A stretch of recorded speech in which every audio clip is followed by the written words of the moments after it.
Graça e paz, abençoados. Mais um dia que nos ofereceu, que nos estabelece o Senhor para vivermos. Estou aqui dando graças a Deus, louvando ao Senhor por este dia. E eu faço também pela sua vida, pela sua família, por tudo que o Senhor nos tem concedido. Nós louvamos e glorificamos, reconhecemos, ó Deus, o teu favor, o teu benefício em favor das nossas vidas. Reconhecemos, ó Deus, o teu grande amor, no qual nós não fizemos nenhum esforço, não tivemos nenhum merecimento a isto, mas o seu amor, ó Pai, é gratuito que o Senhor tem nos concedido. Então, amados e abençoados, em nome de Jesus, nós vamos estar falando sobre um assunto, sobre um tema, aonde nós vamos ter os nossos olhos mais iluminados. Vamos estar recebendo colírio para os olhos. Sim, este é o tema, recebendo colírio para os olhos. Vamos agora na primeira parte, falando sobre recebendo colírio para os olhos. Então, preste atenção. O propósito do irmão Paulo, que Deus tem colocado no coração do irmão Paulo, o que tem dominado a mente, o coração do irmão Paulo, é não só eu compreender as coisas de Deus, sobre a criação, de quem é o homem, de como foi estabelecido e como nós vivemos, qual a condição que nós vivemos. É levar o homem, a cada um daqueles que participam do canal, a se conhecerem diante de Deus. Saber quem você é e qual a posição que você está em Deus, o que é que Deus pede de ti, como Deus te vê nessa condição em graça. Então o propósito do canal Luz da Graça é revelar essas coisas. Por quê? Porque quando você, amados e abençoados, você conhece a sua identidade em Deus, você não tem dificuldade e embaraço nessa vida. Porque você passa a estar diante de um Deus que é seu Pai, que é Pai nosso, e então o diálogo entre nós e Deus se torna mais fácil, se torna perfeito e passamos a não estar mais entediado com os problemas desta vida, porque entendendo a vontade de Deus, nos sentimos seguros, nos sentimos tranquilos, passamos a ter paz no nosso coração. E é justamente sobre esta paz é que o irmão Paulo quer trazer ao seu coração pela palavra, pelo ensino da palavra de Deus. Porque quando você entende quem você é em Deus, da onde você veio e quem você é em Deus e o propósito de Deus para com você, você passa a ter paz no seu coração.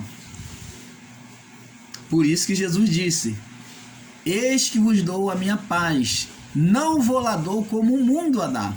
E a paz que Jesus estava passando para os discípulos era a paz pela palavra, pelo entendimento da palavra. Quando se há entendimento da palavra, há a paz de Deus. Então vamos receber essa paz. Para isso precisamos receber colírio para os olhos. Então vamos no tema, recebendo colírio para os olhos. Então preste atenção, amados e abençoados. Nós, do canal Luzes da Graça, então o irmão Paulo já fez aqui uma ressalva aqui, tá? Para poder facilitar. O irmão Paulo escreve, no estudo. Nós, do canal Luzes da Graça, temos ensinado que Deus criou um reino dentro de outro reino. Se você assistiu os nossos vídeos sobre a criação, o governo do Espírito de Deus sobre a criação, sobre a mera repetição da carne, então alguns vídeos você já pode compreender isso que o irmão Paulo está falando. Então, Deus criou um reino dentro de outro reino. Então, como podemos explicar isso? Primeiro, qual foi o primeiro reino, irmão Paulo, que foi criado? O reino espiritual. Ele existiu o primeiro reino de Deus. Agora, O reino da criação física, que é o reino da terra, o governo da terra, reino da terra e da vida humana e dos animais. Então, esse reino, que é o reino físico, foi estabelecido dentro do reino de Deus. Então, vemos que o reino humano, o reino físico, ele foi colocado, criado dentro do reino de Deus. Observa que a esfera terrestre, chamada Terra, ela tem uma distância, ela tem um invólucro, e segundo os chamados cientistas, existe uma força gravitacional que sustenta a esfera terrestre, uma força que eles não conseguem explicar, uma força que age muito mais do que a velocidade da luz, uma força ali. E esta força sobre a esfera terrestre, além dos céus, ela é o poder de Deus, que traz o equilíbrio cósmico. Assim como os outros planetas, existe essa força, esse poder que sustenta todos os astros nos céus, os exércitos celestiais, que são o Sol, a Lua, as estrelas, são chamados de exército celestial da criação. Eles são sustentados pelo mesmo poder. O Sol, a Lua, as estrelas, os outros planetas, eles são sustentados pelo mesmo poder que sustenta a Terra. Então nós, na criação, fomos colocados, né, a esfera terrestre, o universo, foi colocado dentro do quê? Do mundo espiritual. O homem, nós, no nosso entendimento, julgamos que temos que entrar em espírito a sair da terra para poder se conectar nos céus. Não, mas os céus já está. E a terra está conectado nos céus. Porque primeiro foi criado os céus e depois a terra. Então, compreendendo isso, nós vemos que a Terra, a esfera terrestre, o universo, foi criado dentro do governo espiritual de Deus.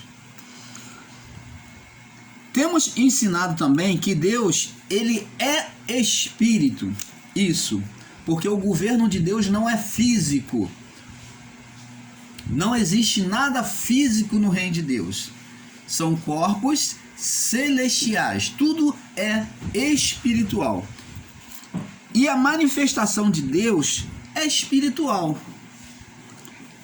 A única manifestação de Deus que é física, a única manifestação de Deus, a única vez que nós vemos Deus se manifestando de forma física, só teve uma vez que Deus se manifestou de forma física. Como? Nós vemos, só tem uma vez em que Deus se manifestou de forma física retratável. Nós sabemos que existiu lá as manifestações de Deus através de um homem, que foi Melquisedeque, mas não foi identificado como Deus, tá? Melquisedeque se identificou como sacerdote, mas era manifestação de Deus, de Cristo, tá? Era manifestação de Cristo encarnado. Então ali já era uma pré-figuração, né, de Melquisedeque, o sacerdote, aonde Cristo exerceria o sacerdote. Sobre este entendimento, começando a receber colírio nos olhos, nós vamos entendendo que tudo tinha representação. O irmão Paulo ensinou aqui que Jesus, ele sempre mostrou que as figuras nos céus seriam apontadas na terra. E muitas figuras na terra teriam sido apontadas nos céus. Você está entendendo, amado? Então, por isso que Jesus ele ensinou na oração: venha a nós o teu reino, seja feita a tua vontade, assim na terra. Então ele faz uma comparação: seja feita a tua vontade aqui na terra, ou assim na terra, como é feito na terra, é feito nos céus.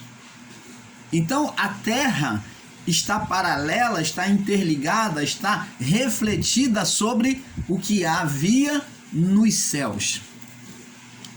Melquisedeque foi um dos exemplos de primeiro sacerdote, né, humano, né, porque na verdade o primeiro sacerdote exercido na terra, o primeiro sacerdócio, o sacerdócio é a ação de ministrar. Então a ação de sacerdócio foi exercido por Deus quando sacrificou o animal para fazer vestimenta para Adão e Eva.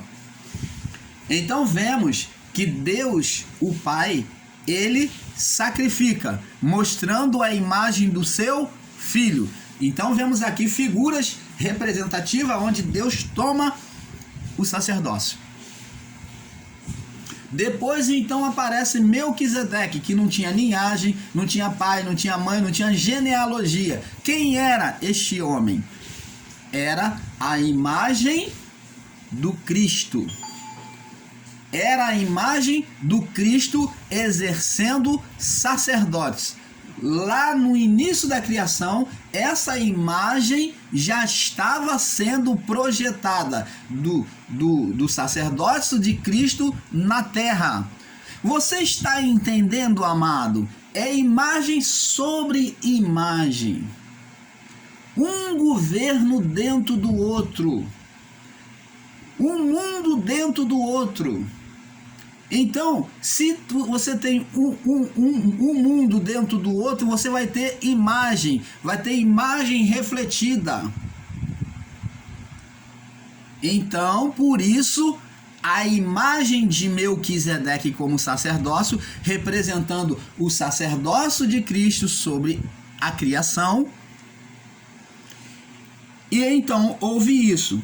Agora, de maneira... Vemos que por meio de Melquisedeque, Cristo é representado. É o primeiro sacerdote no meio da criação. Melquisedeque. Que fazia o quê? Representação de Cristo, a sombra de Cristo. Fazia sombra em Cristo. Agora Deus, ele vem se manifestar de forma física, de forma literal na carne, na vida do corpo, aonde Deus agora se mostra dialogando e vem como Deus mesmo, mas um Deus físico, um Deus encarnado, um Deus que agora não fala mais por enigma, porque por Deus ser espírito, nós vamos ver lá em João, vamos lá em João capítulo 4, aonde Jesus conversa com a mulher samaritana. E ele diz aqui, ó, João 4, 23, 24. Mas a hora vem, Jesus falou, vai vir a hora, já está chegando a hora. E agora já é chegada, já está à porta já.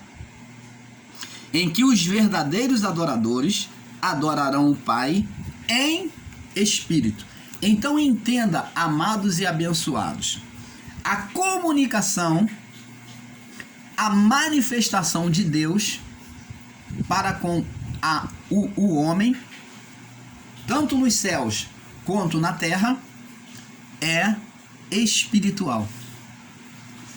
Não tem como Deus se manifestar de forma física, senão da forma que ele se mostrou por meio de Cristo. encarnado. A única forma que ele se mostra físico foi por meio de Cristo Jesus, aonde Deus se encarnou. Foi chamado de Emanuel, Deus conosco, ou Deus no meio dos homens. Agora ele se tornou físico. Então, mas a hora vem agora em que os verdadeiros adoradores adorarão o Pai em espírito e em verdade, porque o Pai procura tais que assim o adorem. Então, essa adoração fala de comunhão, aonde Deus vem ter comunhão, como no início da criação foi rompida por Adão no seu pecado. Então Deus vem estabelecer de novo uma comunhão. Uma comunhão. Entenda, o reinado de Cristo agora vem, por meio de Cristo, estabelecer de novo uma comunhão. Pela adoração. Então agora, para Cristo reinar, para Deus voltar a reinar, haveria uma comunhão por meio da oração e da palavra. Pelo entendimento da palavra. E ele diz aqui, verso 24: Deus é Espírito, e importa que aqueles que queiram falar com ele, importa que os que o adorem em espírito e em verdade. Então, está dizendo aqui que Deus é Espírito. E importa, o importante, o que é necessário é que aqueles que queiram falar com ele, queiram ter comunhão com ele, queiram participar do seu reino, o adorem, tem essa comunhão em espírito como? Pela palavra. E em verdade, uma palavra reta, pura e perfeita, por meio da fé. Você está entendendo, amado? Adorar em espírito é adorar com o coração, com a natureza interior, com o homem interior. Eu não adoro a Deus com o meu corpo, eu adoro a Deus com o meu espírito.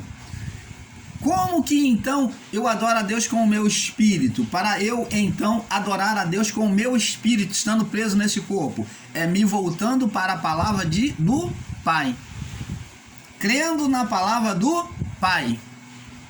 Então, mediante a isso, eu vou então agora voltar a ter um diálogo com Deus, em oração, adoração. Você está entendendo, amado? Então, Deus é Espírito e não tem outro jeito de estabelecer essa comunhão senão pelo Espírito. E diz aqui, então o irmão Paulo escreve aqui: o homem sempre entendeu as manifestações físicas como verdade. Então a natureza humana é carnal. Nós, quando nascemos, já olhamos de forma física. Por exemplo, quando nós estamos no ventre da nossa mãe, a mãe vê a barriga crescer e fala: olha, eu estou grávida. Ela descobre, faz o exame, então a barriga vai crescendo. E então isso vai fundamentando a cada dia, a cada tempo que passa, a barriga vai crescendo, ela vai fundamentando no homem natural o crescimento de uma criança. Então vai dando a certeza por aquilo que nós vemos.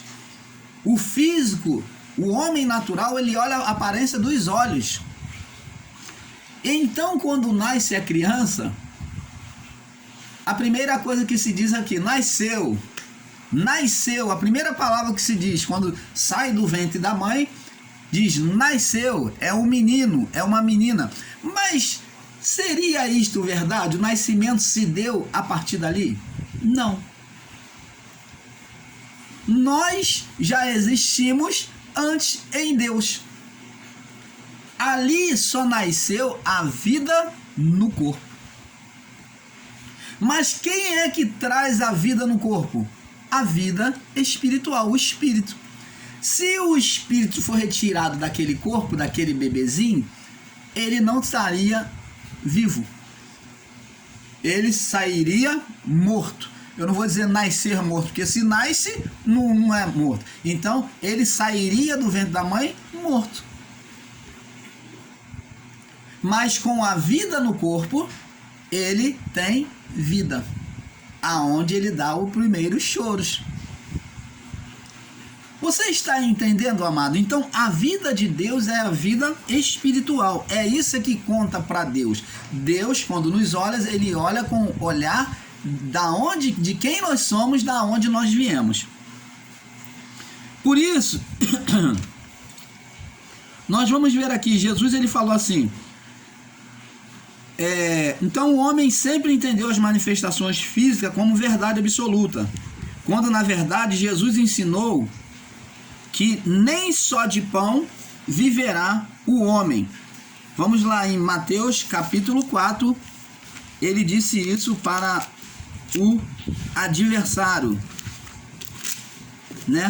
Que era a sua carne, lutando contra ele. Mateus 4, no verso 4. Ele, porém, respondeu e disse, está escrito, já havia escrito. Então ele pegou aquilo que já estava escrito, dito. Está escrito, nem só de pão viverá o homem, mas de toda a palavra que sai da boca de Deus. O que Jesus estava dizendo aqui para a sua carne, para o diabo? Ele estava dizendo que o homem não está dependente da vida, das coisas materiais. O homem, ele não depende disso, que a vida do homem não consistia na vida das coisas materiais, e sim do espírito. Por isso que ele diz, nem só de pão viverá o homem, mas de toda a palavra que procede da boca de Deus. Ele está dizendo que a vida do homem no corpo, aqui ele reconhece dependência, mas que fora do corpo ele teria que ter um alimento. Quando acabasse a vida do corpo, ele tinha que ter um destino, ele tinha que ter um alimento, porque fora do corpo, da vida do corpo, ele seria só espírito. Então o espírito precisava ser alimentado. Você está entendendo, amado? Então, o que o homem é, o que nós somos seres espirituais em um corpo. Ou vou resumir para você. Você talvez vai se espantar com o que o irmão Paulo vai dizer. Nós somos extraterrestres nesta vida no corpo.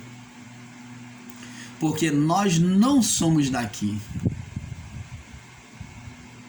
Somos nascidos no Pai. Somos espíritos encarnados neste corpo. E é assim, amado, que você, eu, você e todos nós temos que nos acostumar no entendimento, temos que refazer esse entendimento e passar a entender e nos ver desta forma. Que a nossa vida no corpo é apenas um tempo. É como a folha seca. É como a folha que chega o outono, o inverno, o verão, o inverno e o outono, e ela cai da árvore e ela seca e vai-se embora. Assim é a vida no corpo. Tem o seu tempo, tem o seu prazo de validade. Uns na vida do corpo antecipam,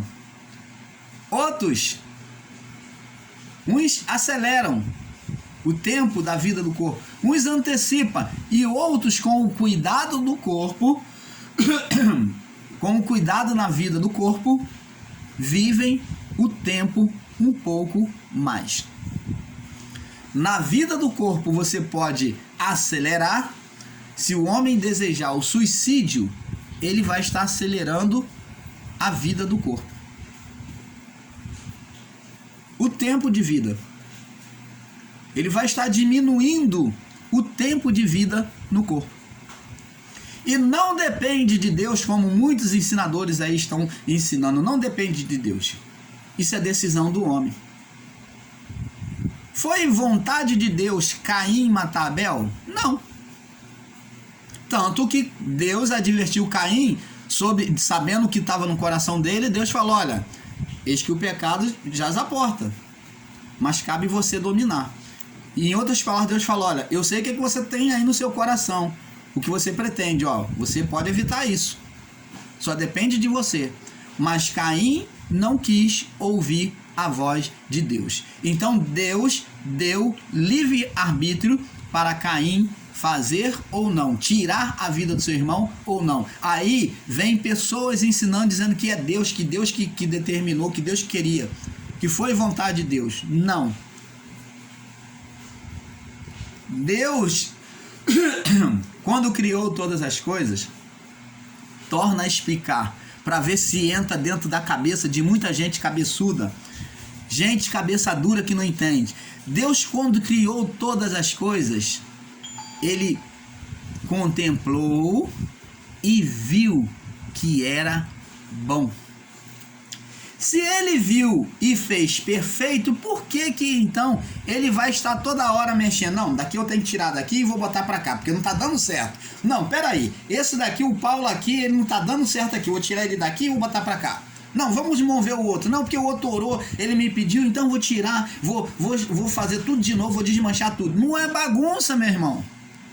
Se Deus fosse cada momento se entremeter na criação, que uma vez foi estabelecida, porque nós não estamos diante de um Deus duvidoso, que vem toda hora mexer, tirar um e pôr o outro para poder...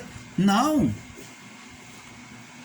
Dentro da soberania, da sabedoria, da onisciência de Deus, Deus, mesmo o mal que acontece, Deus, ele transforma em bênção.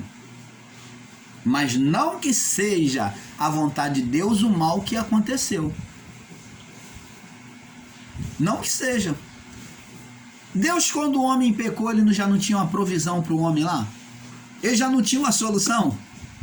Deus, quando Satanás tentou a Jó, julgando estar fazendo mal a Jó, se levantando contra o servo de Deus, ele prestou fazer favor a Deus, porque levou a Jó a conhecer a Deus mais de perto, e só tornou o Jó muito mais rico do que era, muito mais perfeito diante de Deus do que era. Você está entendendo, amado?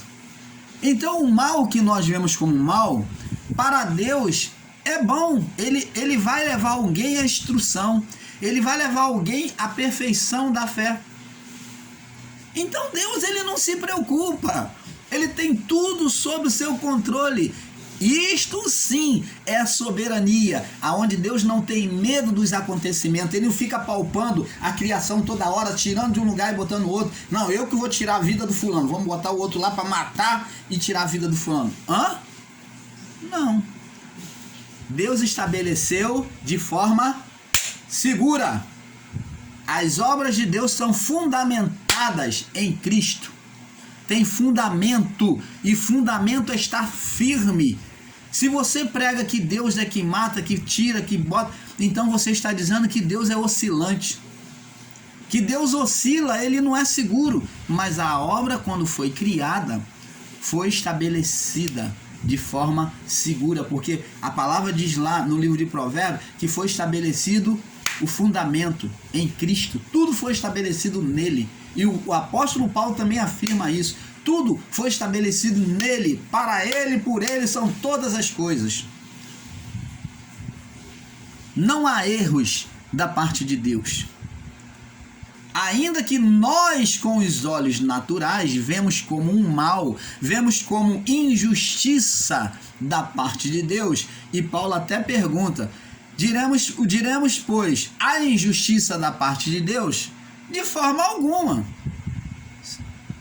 Porque se Deus ele escolheu um, ele amou um e odiou o outro, ele põe até, né, a expressão lá, o acontecimento de Jacó e Esaú, mas amar um e odiar o outro, não é que Deus odiou, mas ele amou, ele tinha um plano com Jacó, ele tinha um propósito com Jacó, e não que Deus escolheu ou desprezou Esaú,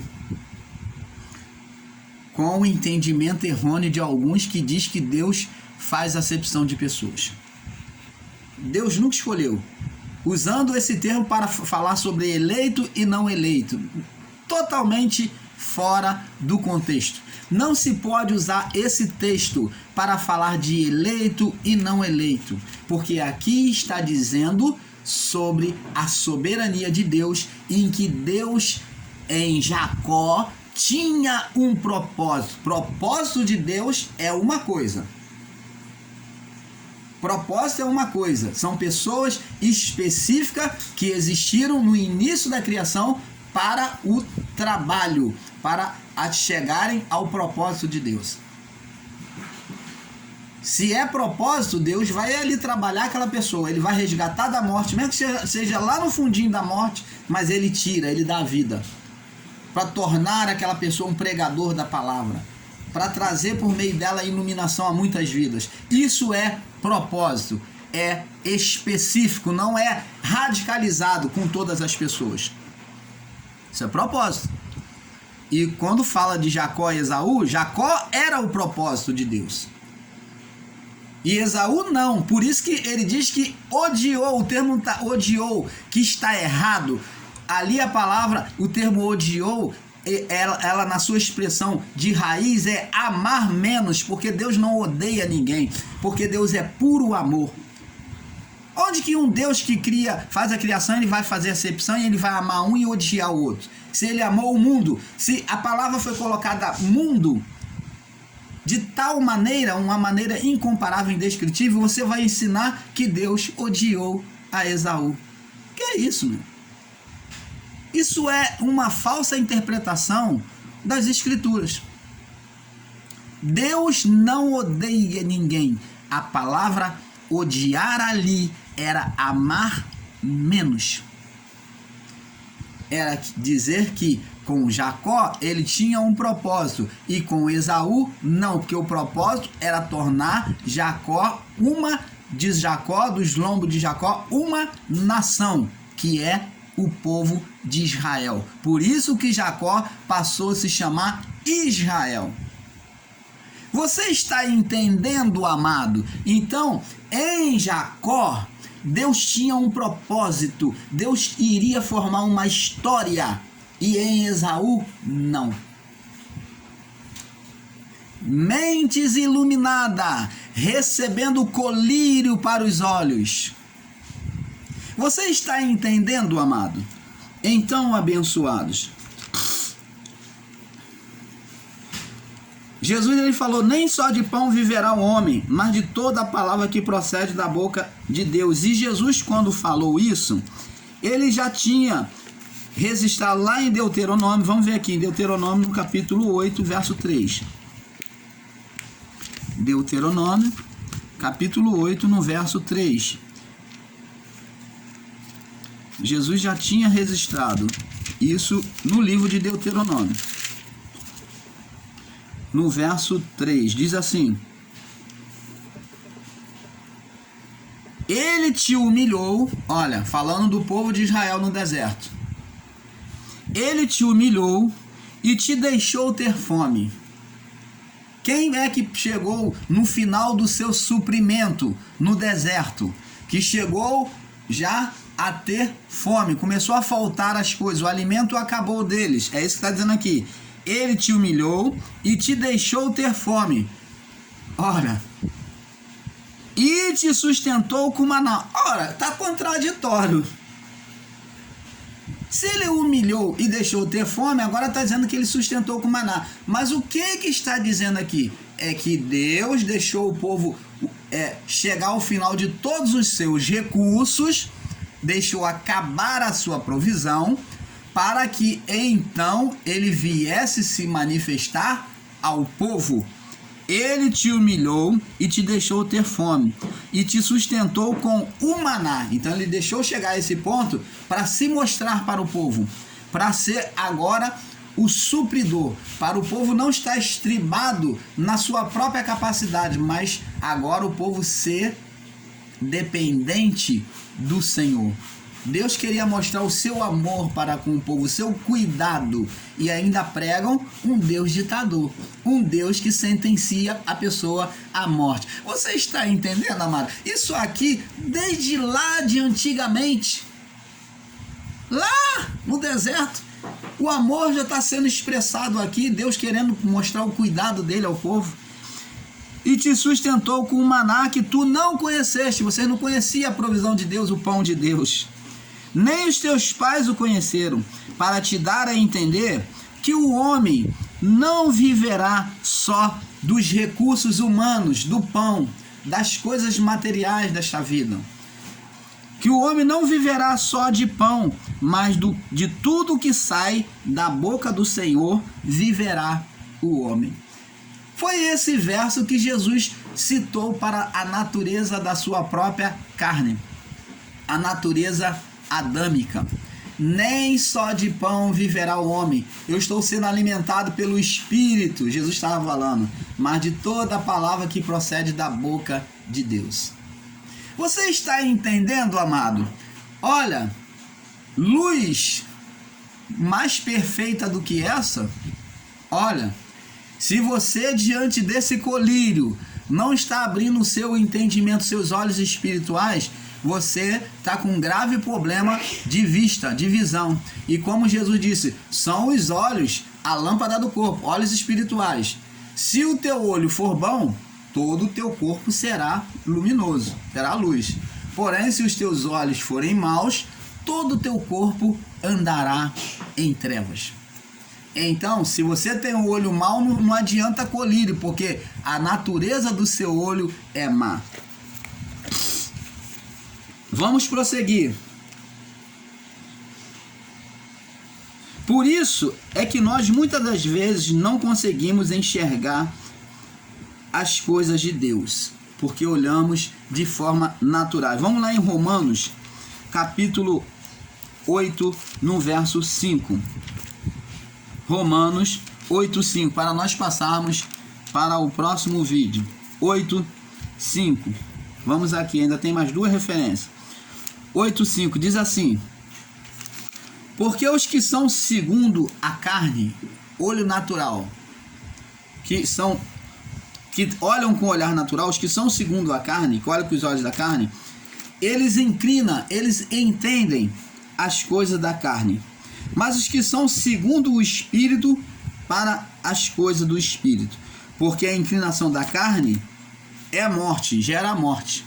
A inclinação da carne gera a morte, a condenação. Mas a inclinação do Espírito é vida, é saúde no corpo, é vida espiritual e paz. Você está entendendo, amado?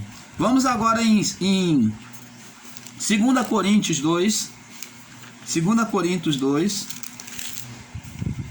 no verso 14. Vamos ler o verso 14. 2 Coríntios 2, verso 14. Verso 14 diz assim: mas graças a Deus que sempre nos faz triunfar em Cristo e por meio de nós manifesta em todo lugar a fragrância do seu conhecimento. Não, é 1 Coríntios, me perdoe, o irmão Paulo errou aqui a referência. É 1 Coríntios, tá? É 1 Coríntios 2:14. Eu marquei aqui errado, é 1 Coríntios 2:14, diz assim: ora, 1 Coríntios 2:14, ora, o homem natural não compreende as coisas do Espírito. Se você olhar com o olhar natural da carne, buscar olhar de forma na razão humana, você não vai compreender as coisas do Espírito. Porque lhe parece loucura e por não entendê-las, porque elas se discernem espiritualmente. Vamos agora em João, capítulo 3, capítulo 3, do verso 6. João 3, 6. Para nós passarmos para o próximo vídeo, que já está. João 3, 6.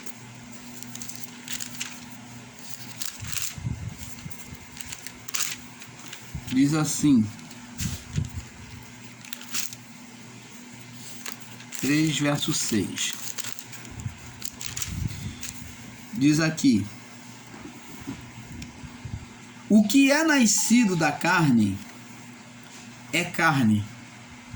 Então, a natureza da carne, ela só gera carne. O que é nascido da carne do homem é humano. O que é nascido do espírito é espírito. Como que então Deus falou, Jesus falou para Nicodemos que ele tinha que nascer da água e do espírito?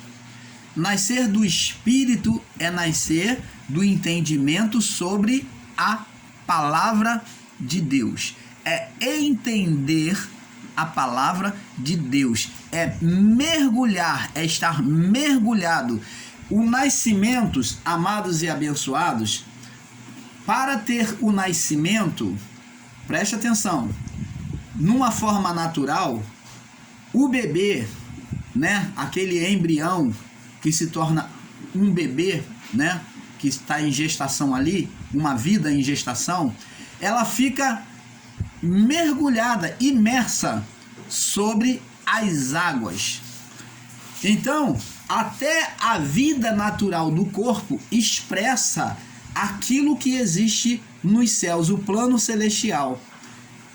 Nós somos gerados, somos emergidos, né, como um embrião, e viramos ali um embrião que vai crescendo, gerando uma criança, e vivemos ali emergidos sobre as águas, sobre a água do ventre da mãe. Somos gerados em um corpo. Qual o corpo que nós somos gerados? Igual ao corpo da nossa mãe, dentro da barriga. O governo de Cristo. O corpo espiritual de Cristo. É como se nós estivéssemos na barriga de Deus. É meio rústico essa comparação, mas para que você entenda de maneira perfeita, é como se tivéssemos, vamos fazer aqui uma alusão, é como se Deus estivesse grávido e estivéssemos dentro da barriga de Deus, Deus um ser espiritual, e aqui sendo gerado pela água, dentro da água, dos líquidos aminoácidos, da água de Deus, da palavra do Espírito. É isso que Jesus estava falando para Nicodemos. Você tem que nascer de novo. Ele falou, como um homem velho pode nascer de novo? Ele pode voltar à barriga da sua mãe, ao ventre da sua mãe? Mas ele estava falando de ser gerado em Deus, pela palavra de Deus.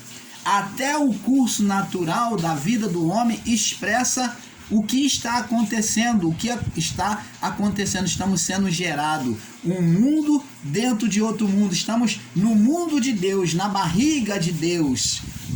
Vamos falar assim para que você entenda. Estamos sendo gerados no mundo de Deus e o mundo terrestre dentro de outro mundo, aonde as pessoas que recebem a palavra é como aquele bebê, estão mergulhadas, estão imersas ali recebendo o alimento espiritual para nascerem, o quê? Para a vida eterna.